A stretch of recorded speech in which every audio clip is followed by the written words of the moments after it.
1월 17일 주일 날마다 말씀과 함께 100일 가정 예배를 시작하겠습니다. 다 같이 주님 가르치신 기도합니다. 하늘에 계신 우리 아버지, 아버지의 이름을 거룩하게 하시며 아버지의 나라가 오게 하시며 아버지의 뜻이 하늘에서와 같이 땅에서도 이루어지게 하소서. 오늘 우리에게 일용할 양식을 주시고 우리가 우리에게 잘못한 사람을 용서하여 준 것 같이 우리 죄를 용서하여 주시고 우리를 시험에 빠지지 않게 하시고 악에서 구하소서. 나라와 권능과 영광이 영원히 아버지의 것입니다. 아멘. 찬송가 286장 주 예수님 내 맘에 오사, 찬송가 286장을 부릅니다.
이 시간 우리에게 주시는 하나님의 말씀은 고린도전서 6장 12절로 20절입니다.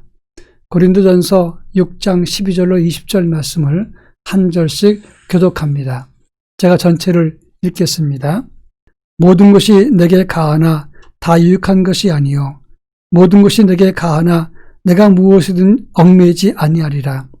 음식은 배를 위하여 있고 배는 음식을 위하여 있으나 하나님은 이것저것을 다 패하시리라.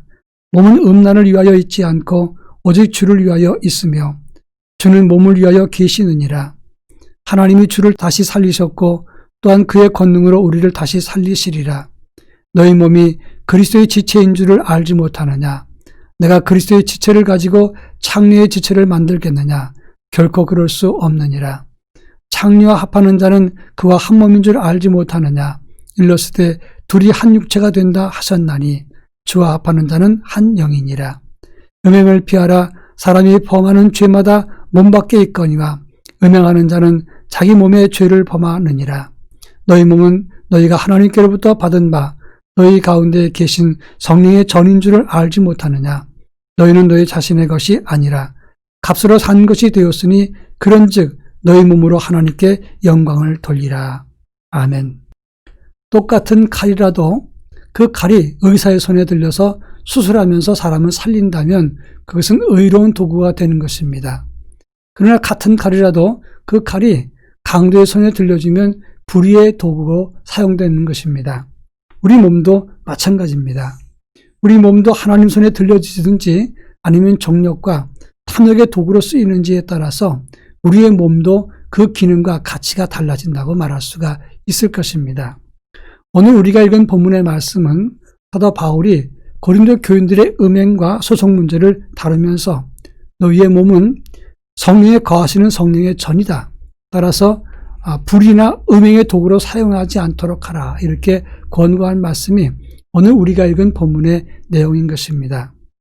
요즘은 젊은이들이 영혼까지 끌어모아서 집과 또 주식에 투자한다 하는 이야기를 많이 들었습니다. 결국 젊은이들이 진정한 가치와 인생의 목표를 향해 살지 않고 재물이나 물질의 노예로 산다고 많은 사람들이 우려를 하고 있다고 하는 점입니다. 우리는 우리 몸을 누가 사용하는가에 따라서 그것이 가치가 결정된다는 사실을 기억해야 된다 하는 것입니다. 오늘 본문에 주시는 교훈을 몇 가지 살펴볼까 합니다. 먼저 오늘 본문 12절부터 14절에서는 우리 몸은 주를 위한 몸이라고 설명하고 있다는 점입니다. 13절에서 우리 몸은 음란을 위해서 있는 것이 아니고 주를 위해 있는 것이다 라고 말씀했습니다. 또 14절에서는 하나님이 주를 다시 살리셨고 그의 권능으로 우리도 다시 살아났다고 말씀을 하고 있습니다. 우리는 하나님의 권능으로 예수를 살리셨듯이 예수님의 희생과 죽음으로 우리를 살리심을 입은 존재라고 하는 것입니다. 여러분, 만약에 100만 원짜리 전자기기를 내가 100만 원 주고 샀다면 그 기계는 누구 것이 됩니까? 바로 돈 낸 그 사람의 것이 되는 겁니다.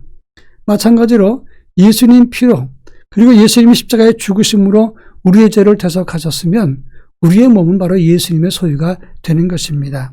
당연히 우리의 주인은 예수님이 된다는 것이고 우리 몸은 주님의 몸이 된다는 것을 알아야 한다고 하는 점입니다. 예수의 다시 살아남을 통해서 우리는 구원과 영생을 얻는 자가 되었으니 마땅히 우리는 우리 몸을 함부로 해서는 안 되는 것입니다. 그런가 하면 15절부터 17절 말씀에서는 너희 몸은 그리스도의 지체가 되었으니 그 몸이 누구와 함께하는가에 따라서 가치가 달라진다고 강조했습니다. 16절에서 둘이 합하여 한 몸이 된다고 했는데 너희 몸을 창기와 함께하면 창기의 몸이 될 것이고 17절에서 반대로 주와 합하는 자는 한 영이라 이렇게 말씀했다고 하는 것입니다. 그리스도의 피로 구속함을 받은 존재라면 마땅히 우리는 주님과 함께함으로 예수 영이 임하는 주님과 함께하는 몸이 되어야 한다고 하는 겁니다. 근데 많은 사람들이 주님과 함께하는 몸이 되지 못하고 재물의 몸, 명예의 도구, 분노의 도구, 시기와 질투의 몸, 거짓말하는 도구로 사용될 때가 많이 있다고 하는 것입니다. 육신의 소욕과 세상 것에 의해서 지배받지 않도록 우리는 항상 깨어 있어야 되는 것입니다. 그리고 내가 누구의 지배를 받고 있는가를 항상 살필 수 있어야 지혜로운 사람이라고 말할 수 있는 겁니다. 마지막 19절부터 20절에서는 너희 몸은 너희 자신의 것이 아니라 성령에 거하시는 성령의 전이라 이렇게 말씀하면서 그러므로 너희는 너희 몸으로 하나님께 영광을 돌리게 하라 이렇게 지적하고 있습니다. 우리는 우리 몸을 가지고 하나님께 영광을 돌리는 하나님의 백성들입니다. 칼빈은 말하기를 성도가 자신의 영광을 버리기 전에는 하나님께 영광을 돌릴 수 없다라고 지적을 했습니다. 자기 인생 자기가 주관하고 모든 영광을 자기한테 돌리고 자기 중심으로 자기 자랑 속에 빠진 사람은 하나님께 영광을 돌릴 수 없다는 점입니다. 우리는 우리 몸을 하나님의 선한 일에 사용하고 성령이 거하시는 성령의 전으로 그리고 자신을 성결케 하는 자세가 필요한 것입니다. 새해를 맞이하는 우리들 몸을 함부로 하지 말고 또 몸만 함부로 할 것이 아니라 우리 생각이나 말도 우리의 분노도 거칠고 더럽고 그리고 방자하게 행하지 않는 삶을 갖기를 바랍니다. 우리 몸은 하나님이 기뻐하는 의로운 도구로 사용되어야 하는 것입니다. 다 같이 기도하겠습니다. 우리가 성령의 전으로 구별된 삶을 살게 하옵소서. 그렇게 기도하고 우리 몸을 통해서 예배의 도구로 복음의 도구로 사용되게 하옵소서. 다 같이 기도하겠습니다.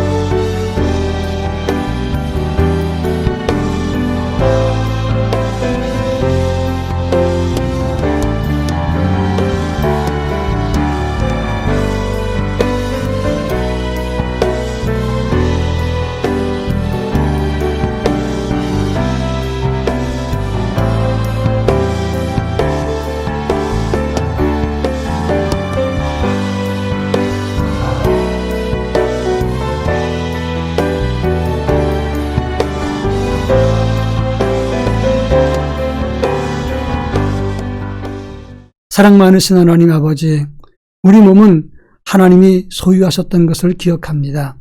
이제 예수 그리스도의 피로 구속받은 우리는 하나님의 의로운 도구로 주님과 함께 동행하는 삶을 살게 하옵소서. 그래서 구별된 몸으로 성령이 거하시는 하나님의 전이 되게 하옵소서. 뿐만 아니라 우리 몸을 하나님의 복음의 도구로 또 하나님의 의로운 하나님의 일에 사용될 수 있도록 저희들에게 은혜를 덧입혀 주시옵기를 원합니다. 그래서 하나님이 기뻐하는 예배의 도구로 사용되어 하나님의 사랑이 되게 하옵소서. 예수님의 이름으로 기도합니다. 아멘.